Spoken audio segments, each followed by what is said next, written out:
This week's show was brought to you by Daniel Cummings of Rune Yoga, Whiskey Stevens, Mark Hawk, Cody George, and Forest Nymphs Feed Me Tacos. If you would like to count yourself amongst this illustrious company of show supporters, please visit www.patreon.com/thewholerabbit, where you can get all our extended shows, a bonus sticker of our cover art, and access to our Discord server, which is like a nightclub for people with curiously oversized brains, spooky force powers, leaders of skeleton armies, and just plain folks who can't decide if the new Cyberpunk game is brilliant or just shiny garbage. On this week's show, we snuggle in for an overly caffeinated discussion about the rich, mythological heritage of Baba Yaga, the quixotic, multivalent witch woman of Slavic-Russian origin, whose character is both enchanting and frightening. More than just the Russian archetypal bogeywoman, Baba Yaga can do just about anything, and frequently does, as her personification of perennial wisdom in its naturally raw and ferocious feminine aspect. So, if that sounds like something you enjoy, thank you, and enjoy the show.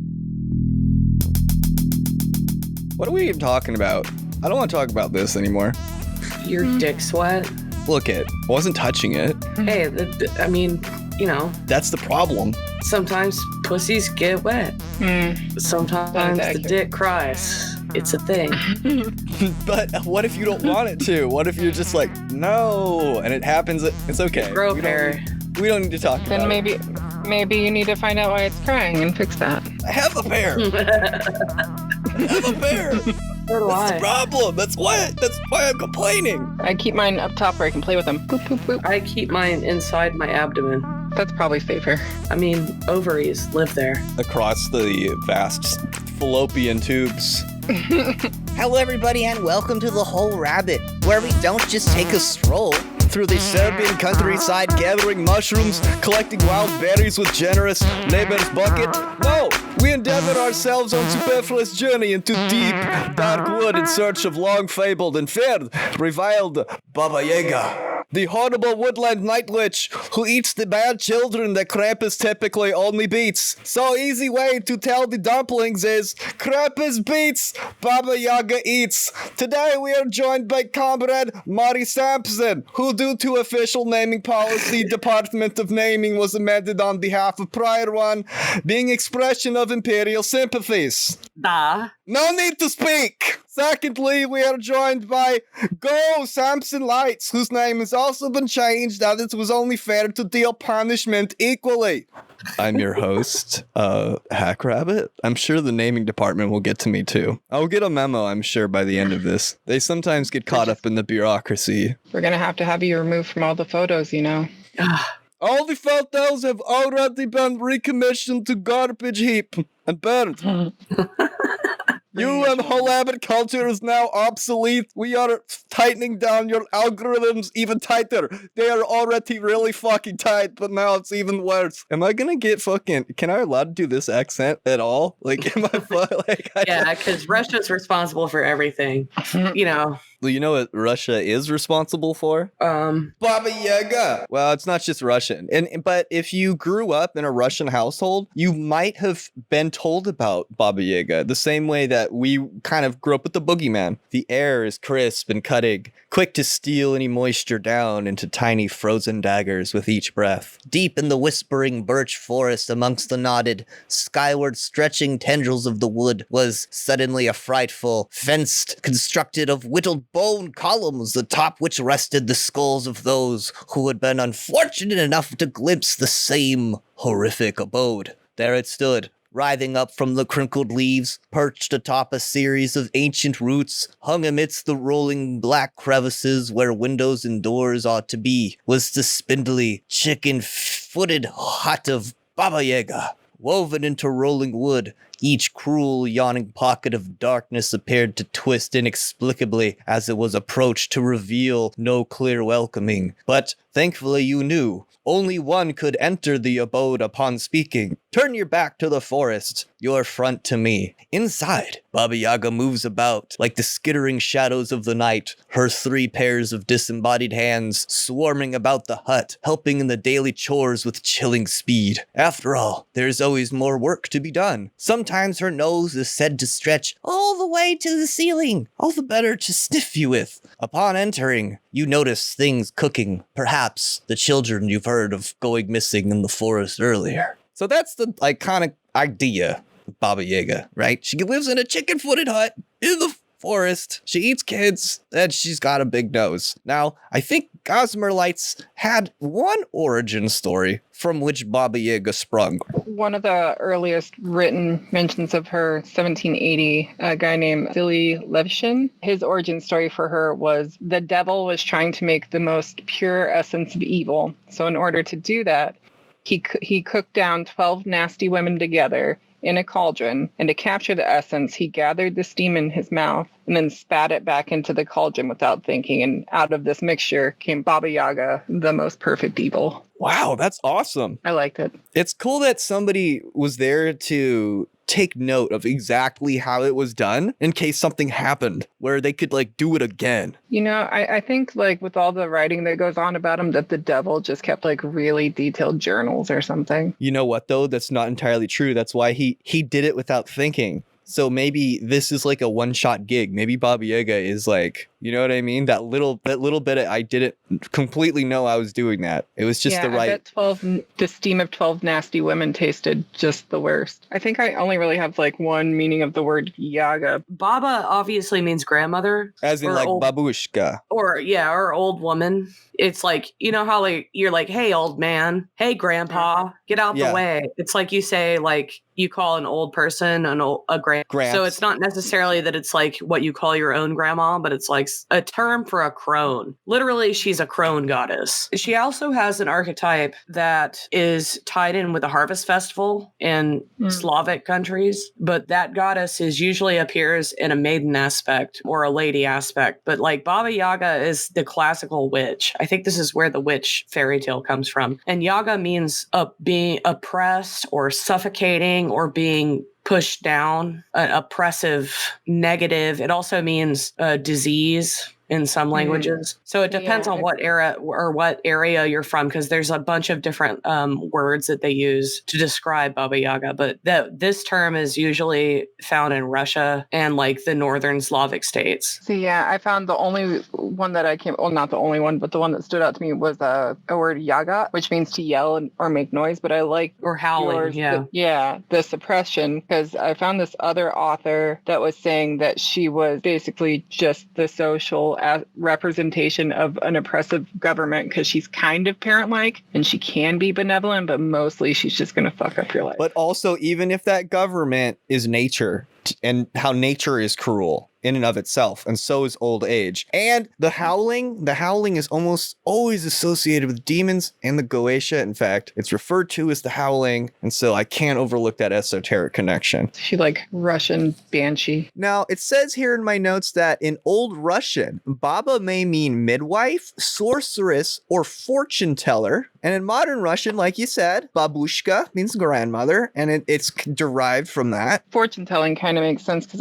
I found some stuff that likened her to old goddess of the underworld, where she was the guardian of, the world between, which kind of is fitting because she doesn't really fit in to any one category anywhere. Yeah, she sort of slips through the crack. She's hard to pin down, a lot like the entrance to her hut. Yeah, and she usually is lurking in the deep forest, and the only way to find a path there is through a magical feather or some other, there has to be clues to show you where her hut is. And the hut is actually alive and has chicken legs. Now, does it really have chicken legs, or just the roots that it's built on? They look like chicken legs and they're hard to find, so it seems like it moves.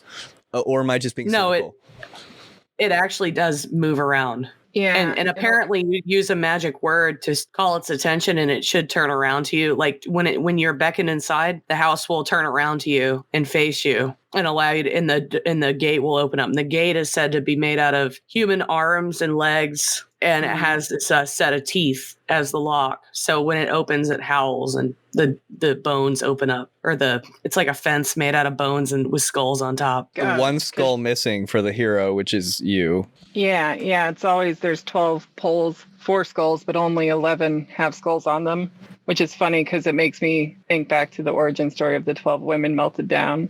And then she's also likened to Kali. Like a lot of people relate her, the Hindu goddess Kali. Well, she's a goddess of death and rebirth, because she's actually, while she looks like she's covered in death and decay and everything, and her name means howling disease, basically.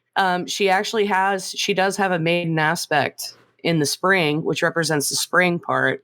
And she's about transformation, rebirth, and that kind of thing, and regeneration. So if you come to her with like pure intentions, you can actually be regenerated. Or like her eating somebody would be like a symbolic ritual of regeneration. Like your life ends, but you become sustenance for the forest or something. Like you can't. Your purpose is changed by when she interacts with you. Kali, right? She decapitates your head and drains all the blood out, and that's symbolic of your ego being sacrificed. And in the same way, you have to approach Baba Yaga without ego, with purity of heart. And so I could totally see the association there. Right. And Kali's supposed to be, she's always beautiful, right? Kali, but she's supposed to be horrific and frightening at the same time. Terrifying. She has just fucking skulls around her, like as her necklace. Well, and I mean, Baba Yaga is explicitly at least an attempted cannibal. She's always like, oh, I'm super about to eat you. Yeah, she only eats people that make the mistake, though. That or that are just rude. Correct. Right. Or greedy. I had a theory about this, and I think this is the thing that links it to John Wick a little bit, because people are always giving it abuse in John Wick, that like, oh, they just said that to make him seem like, to make the movie edgy, but like, no, we will reveal what the connections are, because we sat around and watched these dang old movies, and that makes us heroes. Anyway, so here's the thing. I think I know why Baba Yaga eats kids. All right. And this is delicious. Why. Sure. Compared to what there otherwise is to eat. Yeah. Kids might be delicious. I don't know what her opinion is of food. I'm not going to presume for her, right? Baba Yaga cares a lot about nature, and nature has a certain balance to it. And even if this balance is cruel, everything has its place. Now, a cruel little child that runs around like throwing rocks at birds and setting fire to the forest and just being a little poo, right? A kid like that, the only proper place for that kid in nature is in the tummy of Baba Yaga. My belly. Because they're not really serving any other purpose, right? So Baba Yaga's like, well, I guess this is what we do, because nature is harmonious, and you are in the part of category that means if I eat you, I will get sustenance, and the burning of the forest and the throwing of the rocks at birds will cease. And it's just kind of like this logical, like, nature is cruel kind of archetype to me. That's what I got out of it. And like the whole point of it though is not so much that she uses only she uses what's available to her, and she uses it at maximum efficiency and purpose, right? So what's made available. What's made, yes. What's voluntary made available. Like yes.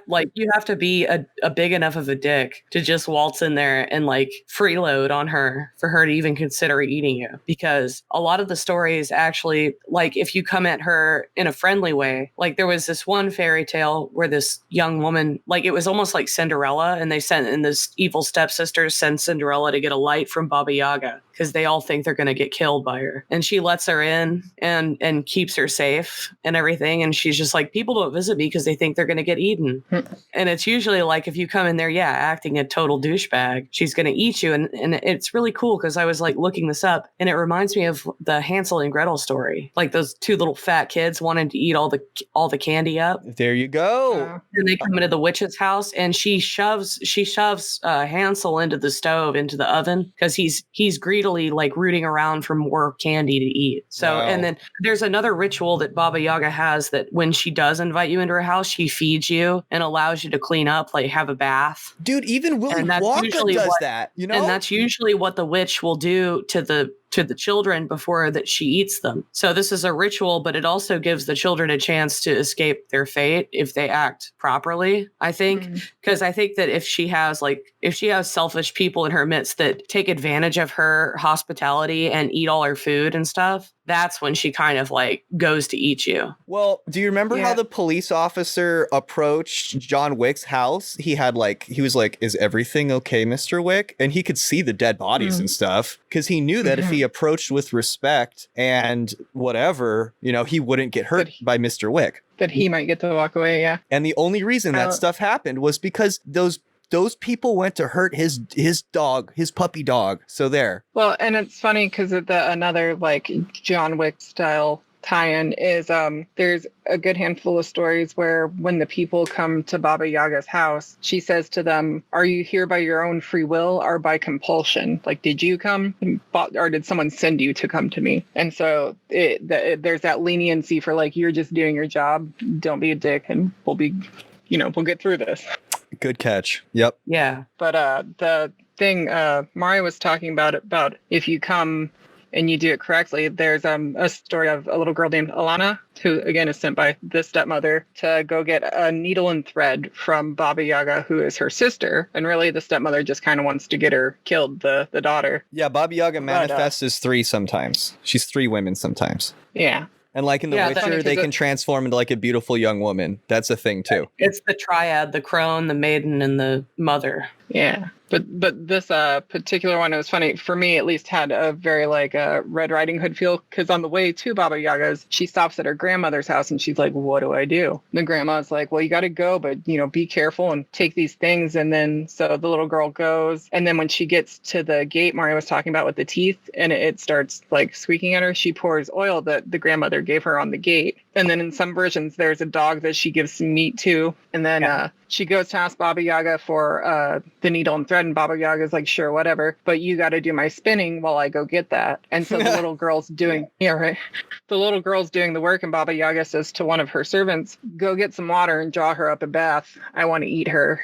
And the little girl hears that and it's like, how am I going to get out of this? So she goes to the servant, "Hey, just take forever bringing that water in and like give me a minute," and gives her like a handkerchief. And then she like starts to leave, and there some like Shiesty Cat shows up, and she's like, "Shiesty Cat, help me. Here's some meat." And he's like, "I've got it." So the cat stays there and pretends to keep spinning. And Baba Yaga's like, "Are you almost ready?" He's like, "Oh no, I'm still spinning." The cat's just sitting there like tearing apart all the spinning, which I thought was great. And the little girl's running out. Well, when Baba Yaga comes out and is like, "What the F? Why didn't you stop her, servant?" And the servant's like, "You've always been a dick to me." And she wasn't. And then the cat, she's like, "What the F, cat? I thought we were friends." He's like, "All you do is give me water. I have to go find my own food." And same to the dog. And then the gate was like, "You never do anything. She oiled me." So it really made me think about like the yokai episode. Like there's just that like reward for appreciation of the things that serve you by serving them, and how the things have a spirit in and of themselves too. Oh yeah. Like everything is animated in her space. She has the dog and the cat. Usually when she invites people in, she tells them to leave. Like the animal will try to attack and she tells it to leave the person alone. Yeah, so every single thing, even her house, her fence, her gate, her lock, everything has its own mind. She rides on a black horse. She's the master of animals. Oh yeah, horse. She rides on a black horse. Yeah, or a mortar and pestle. Yes, also that too, and a broom. But the mortar and pestle is usually colored black in all the pictures I found of it. Yeah, I would view it as like a cauldron in a stick, like a stirring stick. Now, I do not think this is unlike John Wick's car. And I wanted to mention that they get in trouble because they hurt the dog, but the reason they hurt the dog is because they demand to have the car. So that's kind of like eating the candy a little bit, just to throw that in. And there is directly a story about someone showing up to take her horse from her, and then he gets imprisoned. He gets like chained to servitude, and then ends up escaping and like taking her horses anyway. So there is a story for that also. Wow. I have some coworkers that I talked to in a Zoom meeting lately, and I sort of led on to this in the intro, but she grew up hearing about Baba Yaga. Everywhere I looked, the thing that connected it to Howl's Moving Castle and to the fairy tales that I'm familiar with seemed to be most obvious famously the tale of Vasilissa the Beautiful. I have that one. So I figure in the spirit of the holidays, for all the people out there that are having a rough time, that have sat through my rambling nonsense to get the sweet, sweet honey of wisdom from my co-host here, I thought maybe we would chill it out a little bit here in the middle and tell the story of Vasilissa the Beautiful, because why not? I wanted to add something before this. Please go ahead, Mari Sampson. Sampson. I'm just going to call you Comrade. Sampson. We'll go back to being samurai and ninja next week. It's totally fine. Okay. The fact that I just thought it was cool. Okay, obviously witches come from the fact that she uses a broom to sweep her trail out of the sky. So our witches use brooms, and they also have a long pointy nose, like Baba Yaga. And also there's since she rides in the cauldron. You guys ever remember Super Mario World? Yeah, dude. Oh, no way, yeah. So you know how Bowser rides in that little clown thing? It makes so much That is sense. awesome. Yeah, it's a fucking cauldron. Oh my God, you're right. Yeah. And like Kamek rides on the broom. So like there's a lot of like in Japanese video games and stuff, you'll see that the cauldron used for a witch, and she'll fly in it, which you're not used to seeing that. But it makes more sense now. But it's based on that. And then also she has a relation to crows as well. She does turn into a crow, yeah. She turns into one. Her house kind of looks like one. And then also it relates to the goddess of death in Druidism, which is Morgana, Lady Morgana. Well, and it's funny because her earliest which is really the representation, Hecate. and You speak the holy name. her earliest representation was not actually written form; it was a woodcut. Mm-hmm. And in the woodcut, it's called I think they call it Baba Yaga and the Crocodile from I think it's a Love Key woodcut from like the late 1600s. But it very much from the mixed roots, how it was still kind of mixed with the Finns back then, and it's very referential of Finnish shamanism. And even though because she's the wild woman archetype, her opposite would be like Jack Frost would be our closest liken to the male form of Baba Yaga. So it's like the end. It's like the beginning of winter. Kind of it's a wild man or a wild woman, which would be the shaman of the village, the person who lives on the outskirts deep in the woods, by themselves. And who would be there to take you through your transformation.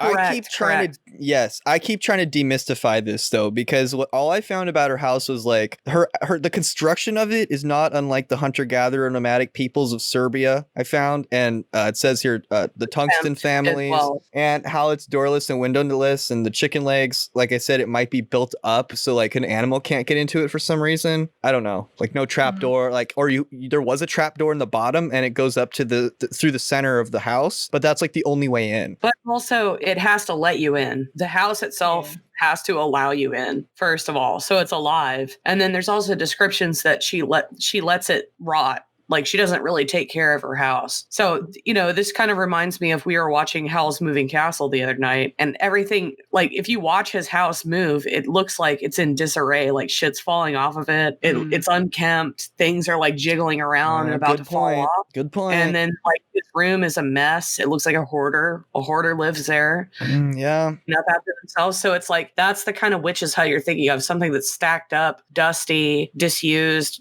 like disheveled is kind of the feeling. Well, and it's funny because it really ties into her being in her like goddess form, the guardian of the gate to the underworld. It's very much in both worlds at once. Right. It is kind of a pile of trash and an awesome castle. It's also alive. It's not it's not dying. It's actually still alive. I like in some of the stories when you find it in the woods, it's just spinning in circles until you say the words that make it stop. Yeah, the magic word. I think it's just because it's confusing to look at, but here I am trying to demystify it again. So I think it's time to do Vasilissa the Beautiful now that I've given everyone like a...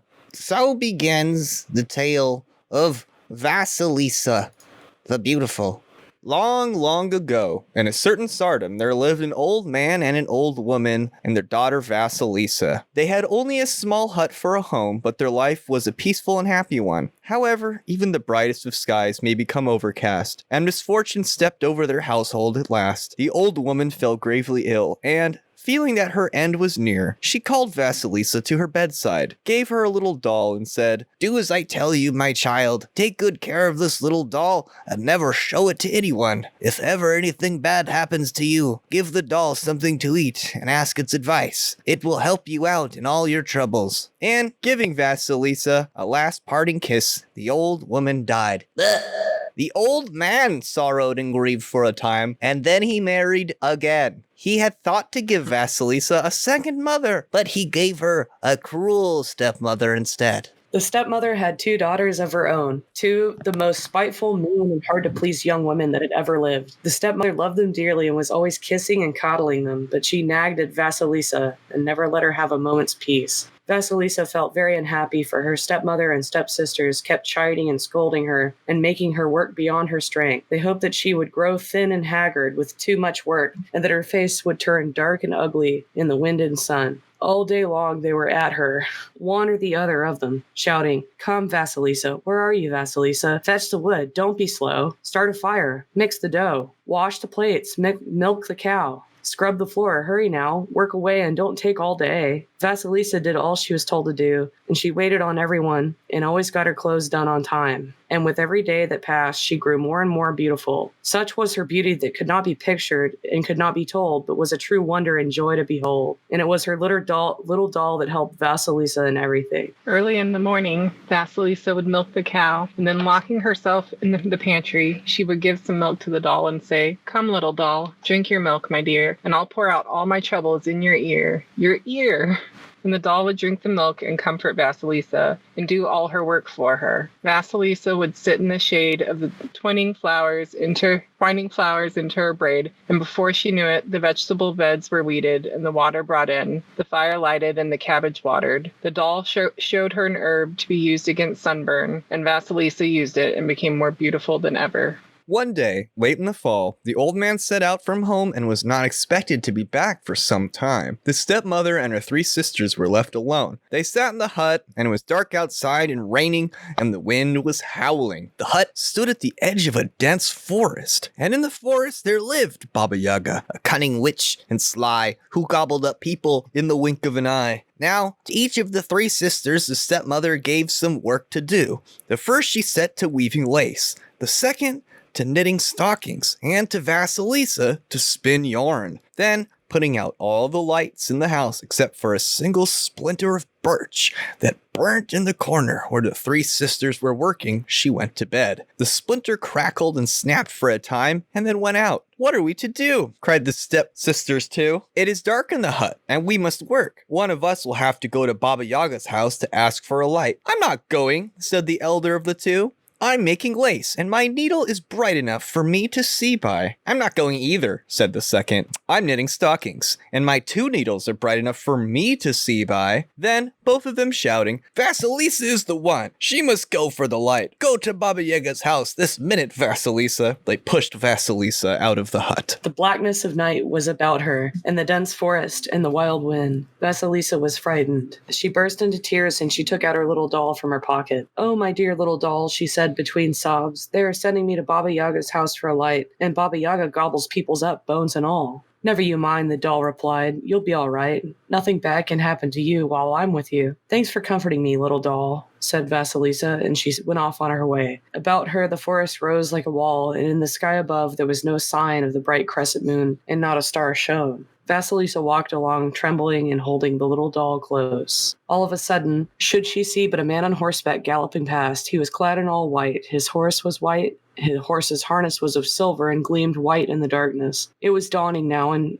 Vasilissa trudged on, stumbling and stubbing her toes against tree roots and stumps. Drops of dew glistened on her long plait of hair, and her hands were cold and numb. Suddenly, another horseman came galloping by. He was dressed in red, his horse was red, and his horse's harness was red too. The sun rose, it kissed Vasilissa and warmed her and dried the dew off of her hair. Vasilissa never stopped but walked on a whole day, and it was getting on towards the evening when she came out onto a small glade. She looked and she saw a hut standing there. The fence round the hut was made of human bones and crowned with human skulls. The gate was no gate, but the bones of men's legs. The bolts were no bolts, but but the bones of men's arms, and the lock was no lock, but a set of sharp teeth. Vasilissa was horrified and stood stock still. Suddenly, a horseman came riding up. He was dressed in black. His horse was black, and the horse's harness was black too. The horseman galloped up to the gate and vanished, as if into thin air. Night descended, and lo! The eyes of the skulls crowning the fence began to glow, and it became as light as if it was day. Vasilissa shook with fear. She could not move her feet, which seemed to have frozen to the spot, and refused to carry her away from this terrible place. All of a sudden, she felt the earth trembling and rocking beneath her, and there was Baba Yaga, flying up in a mortar, swinging her pestle like a whip, and sweeping the tracks away with her broom. She flew up to the gate, and sniffing the air, cried, "I smell Russian flesh. Who is here?" Vasilissa came up to Baba Yaga and bowed low to her and said very humbly, "It is I, Vasilissa, Grandma. My stepsister sent me to ask you for a light." "Oh, it's you, is it?" Baba Yaga replied.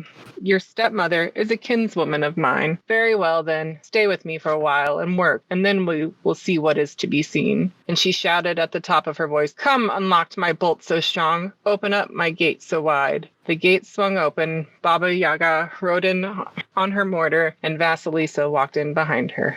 Now at the gate, there grew a birch tree, and it made as if to lash Vasilissa with its branches. "Do not touch the maid, birch tree. It is I who brought her," said Baba Yaga. They came to the house, and at the door there lay a dog, and it made as if to bite Vasilissa. "Do not touch the maid. It was I who brought her," said Baba Yaga. They came inside, and in the passage an old grumbler nimbler of a cat met them and made as if to scratch Vasilissa. "Do not touch her, old grumbler rumbler of a cat. It was I who brought her," said Baba Yaga. "You see, Vasilissa," she added, turning to her, "it is not easy to run away from me. My cat will scratch you, my dog will bite you, my birch tree will lash you, put out your eyes. My gate will not open to let you out." Baba Yaga came into her room, and she stretched out on a bench. "Come, black-browed maid, give us something to eat," she cried. And the black-browed maid ran in and began to feed Baba Yaga. She brought her a pot of borscht and half a cow, 10 jugs of milk and a roasted sow, 20 chickens and 40 geese, 2 whole pies and an extra piece, cider and mead and home-brewed ale, beer by the barrel and kvass by the pail. Baba Yaga ate and drank up everything, but she only gave Vasilissa a chunk of bread. "And now, Vasilissa," she said, "take this sack of millet and pick it over seed by seed, and mind that you take out all the black bits, for if you don't, I shall eat you up." And Baba Yaga closed her eyes and began to snore. Vasilissa took the piece of bread, put it before her doll, and said, "Come, little doll, eat this bread, my dear, and I'll pour out all of my troubles in your ear. Baba Yaga has given me a hard task to do, and she threatens to eat me up if I do not do," said the doll in reply. "Do not grieve and do not weep, but close your eyes and go to sleep, for morning is wiser than evening." And the moment Vasilissa was asleep, the doll called out in a loud voice, "Tomtits, pigeons, sparrows, hear me. There is work to do. I fear me. On your help, my feathered friends. Vasilissa, life depends. Come and answer to my call. You are needed, one and all." And the birds came flying from all flocks and flocks of them, more than the eye could see or the tongue could tell. They began to chirp and coo and set up a great to-do, and pick over the millet and seed by seed very quickly indeed. Into the sack the good seeds went, and the black went into the crop, and before they knew it the night was spent and the sack was filled to the top. They had only just finished when the white horseman galloped past the gate on his white horse. The day was dawning. Baba Yaga woke up and asked, "Have you done what I told you to, Vasilissa?" "Yes, it is all done, Grandma," she said. Baba Yaga was very angry, but there was nothing more to be said. "Humph," she snorted. "Off to hunt, and you take that sack yonder. It is filled with peas and poppy seeds. Pick out the peas from the seeds and put them in 2 separate heaps. And mind now, if you do not do it, I shall eat you up." Baba Yaga went out into the yard and whistled, and the mortar and pestle swept up to her. The red horseman galloped past, and the sun rose. Baba Yaga got into the mortar and rode out into the yard, swinging her pestle like a whip and whisking the tracks away with her broom. Vasilissa took a crust of bread, fed her doll, and said, "Do take pity on me, little doll, my dear, and help me out." And the doll called out in ringing tones, Come to me, O mice of the house, the barn and the field, for there is work to be done. And the mice came running, swarms and swarms of them, more than the eye could see or the tongue could tell. And before the hour was up, the work was all done. It was getting on toward evening, and the black-browed maid set the table and began to wait for Baba Yaga's return. The black horseman galloped past the gate, night fell, and the eyes of the skulls crowning the fence began to glow. And now the trees groaned and crackled, the leaves rustled, and Baba Yaga, the cunning witch and sly, who gobbled people up in the wink of an eye, came riding home. Have you done what I have told you to do, Vasilissa? She asked. Yes, it is all done, Grandma. Baba Yaga was very angry, but what could she say? Well, then go to bed, and I'm going to turn in myself in a minute. Vasilissa went behind the stove, and she heard Baba Yaga say, Light the stove, black-browed maid, and make the fire hot. When I wake up, I shall roast Vasilissa. And Baba Yaga lay on a bench, placed her chin on a shelf, covered herself with her foot, and began to snore so loudly that the whole forest trembled and shook. Vasilissa burst into tears, and taking out her doll, put a crust of bread before it. Come, little doll, have some bread, my dear, and I'll pour out all my troubles in your ear. For Baba Yaga wants to roast me and to eat me up, she said. And the doll told her what she must do to get out of trouble without more ado. Vasilissa rushed to the black-browed maid and bowed low to her. Please, black-browed maid, help me. When you are lighting the stove, pour water over the wood so it does not burn the way it should. Here is my silken kerchief for you to reward you for your trouble. Said the black-browed maid in reply, Very well, my dear, I shall help you. I shall take a long time heating the stove, and I shall tickle Baba Yaga's heels and scratch them too, so that she may sleep very soundly the whole night through. And you run away, Vasilissa. But won't the 3 horsemen catch me and bring me back? Oh no, replied the black-browed maid. The white horseman is the bright day, the red horseman is the golden sun, and the black horseman is the black night, and they will not touch you. Vasilissa ran out into the passage, and the grumbler the cat rushed at her and was about to scratch her, but she threw him a pie, and he did not touch her. Vasilissa ran down from the porch, and the dog darted out and was about to bite her, but she threw him a piece of bread, and the dog let her go. Vasilissa started running out of the yard, and the birch tree tried to lash out her and put out her eyes, but she tied it with a ribbon, and the birch tree let her pass. The gate was about to shut before her, but Vasilissa greased its hinges, and it swung open. Vasilissa ran into the dark forest, and just then the black horseman galloped by, and it became pitch black all around. How was she able to go back home without the light? What would she say? Why, her stepmother would do her to death. So she asked her little doll to help her and did what the doll told her to do. She took one of the skulls from the fence and mounted it on a stick, set off across the forest. Its eyes glowed, and by their light the dark night was as bright as day. As for Baba Yaga, she woke up and stretched, and seeing that Vasilissa was gone, rushed out into the passage. Did you scratch Vasilissa as she ran past? Grumbler, rumbler, she demanded, and the cat replied, No, I let her pass. She gave me pie. I served you for 10 years, Baba Yaga, and you never gave me so much a crust of bread. Baba Yaga rushed out into the yard. Did you bite Vasilissa, my faithful dog? She demanded. No, said the dog in reply. No, I let her pass, for she gave me some bread. I served you so many years, and you never gave me as much as a bone. Birch tree! Birch tree! Baba Yaga roared. Did you put out Vasilissa's eyes for her? The birch tree said in reply, No, I let her pass, for she bound my branches with a ribbon. I've been growing here for 10 years, and you never tied them with a string. Baba Yaga ran to the gate. Gate! Gate! She cried. Did you shut before her that Vasilissa might not pass? Said the gate in reply. Nah, I let her pass. She greased my hinges. I served you ever so long, and you never even put water on them. Baba Yaga flew into a temper. She began to beat the dog and thrash the cat, to break down the gate and chop down the birch tree, and she was so tired that she forgot all about Vasilissa. Vasilissa ran home, and when she saw there was no light in the house, her stepsisters rushed out and began to chide and scold her. What took you so long for fetching the light? They demanded. We cannot seem to keep one in the house at all. We tried to strike a light again and again, but no avail. And the one we got from the neighbors went out the moment we brought it in. Perhaps yours will keep it burning. They brought the skull into the hut, and its eyes fixed themselves on the stepmother and the 2 stepdaughters, and burnt them like fire. Oh, The The stepmother and her daughters tried to hide. Run where they would, the eyes followed them and never let them out of their sight. By morning, they were burnt to cinder, all three, and only Vasilissa remained unharmed. That's like a really bad piece of household equipment. I just picture the skull making hypnotoad noises like wah, wah, wah, wah. It's the flaming ghost skull. It like tracks you. It like tracks you, you know? Like some high-tech device. I thought that's funny.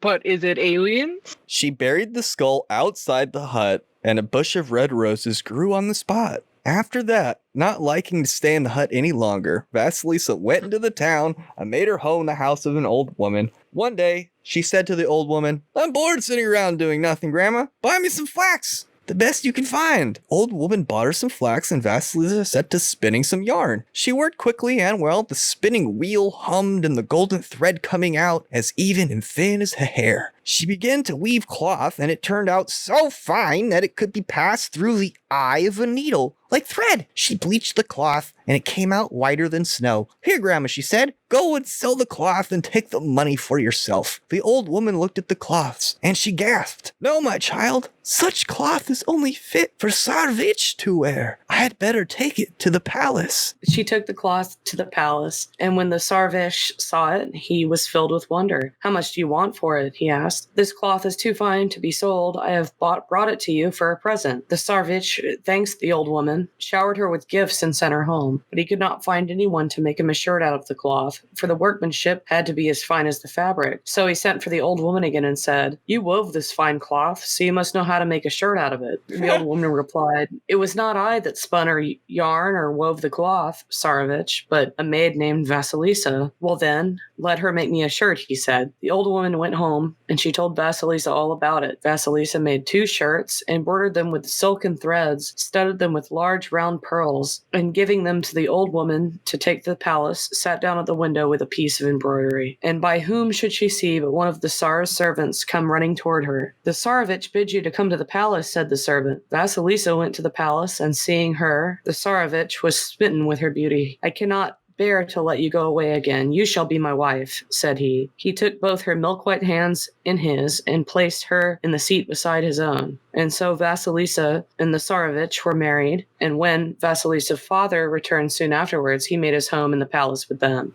Vasilissa took the old woman to live with her too, and as for her little doll, she always carried it about with her in her pocket. And thus they are living to this very day, waiting for us to come for a stay. Isn't that nice? I feel like they're gonna eat us, though. I'm not okay with this. Like the Tsarevich is gonna eat you? Maybe it's the like waiting for you to come, and I'm like, I don't know. Well, for Vasilissa's sake, I hope the Tsarevich is into that because she's probably gonna have to marry. Well, she's gonna have to live with him now, you know? Oh, it reminds me a lot of Cinderella, dude. It is. Yeah. There's a lot of familiar stuff in there, huh? The earlier part of the story where she was at Baba Yaga's house, Baba Yaga would come home and say, "I'm sorry, have you done what I've told you to do?" And she would say, "Yeah, I've told you, I've done it." And Baba Yaga would get mad because she hadn't actually done it. Everyone else had done it for her, and she wasn't giving them credit.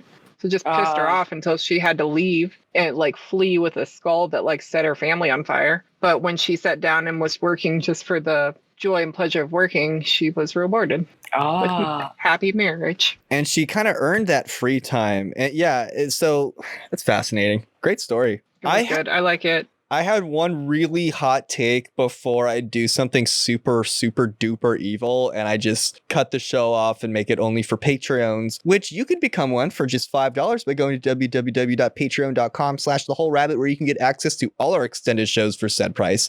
I will send you a 5x5 vinyl high quality sticker of our cover art.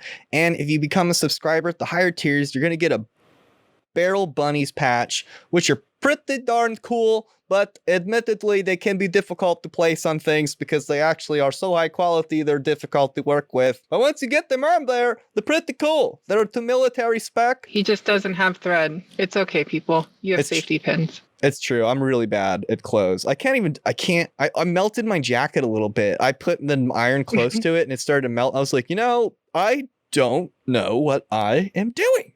Okay. You have to put a towel in between the thing. Okay, yeah. Sorry. No, I did, but it was on the wrong material because I'm an idiot. So my hot take, my hot take. Do you think that the doll, because we're going to talk about in the extended show about the connections to Howl's Moving Castle, because there are many. But the doll, which I think would be Turnip Head in Howl's Moving Castle, that she feeds the bread to in this story. Do you think that this is kind of like a cynical look at Christianity? Did you think that it was a crucifix? Oh, no, I read it as the I guess maybe vaguely Christian, but still the Trinity. There's Baba Yaga, and then there's the evil stepmom who is her kinswoman, and then Vasilissa's mother who died, who left her the doll, and I figured she was just like the third sister. No one was talking about that. But like, she's not getting anything to eat, right? The doll? No, the stepmaid, or the stepmaid.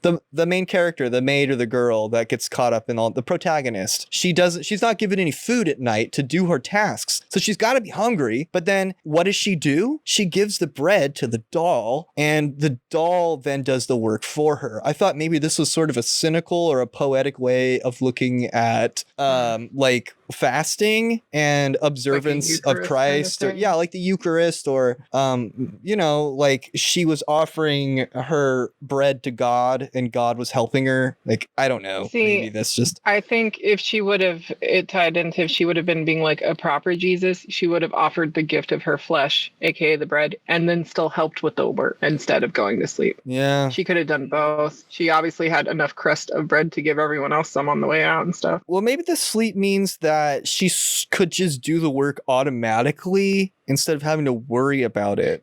I would argue that, like, I mean, this kind of just reminds me of stuff like Alcoholics Anonymous. I know this is random. Oh, go for it. Hold on. But when you allow God to when you give yourself up to God, then you basically, your ego goes to sleep. Yeah, like and that. Then you allow yourself to be controlled like a puppet, which people call it channeling. So like, you basically, the sacrifice of the bread, I guess, is symbolic of like, I give myself up to you. And then the sleep would be like her allowing God to channel through her, so that she goes to sleep, as in her ego goes to sleep, right? And then all of the animals doing the chores for her would be like, it's a symbol for allowing universe or God to act through your body without you being completely aware. So I don't know. That's just kind of like what I took from it. It vaguely reminded me of the Abramelin, because you have that same restrictive diet. You can't leave the circle. You have to rely on the help of your supernatural beings, and then you have to bind the demons to your will. And there's just a few things in there that remind me of that mystical formula. Yeah. And part of it is submission or giving up. Yes. Which I would see sleeping.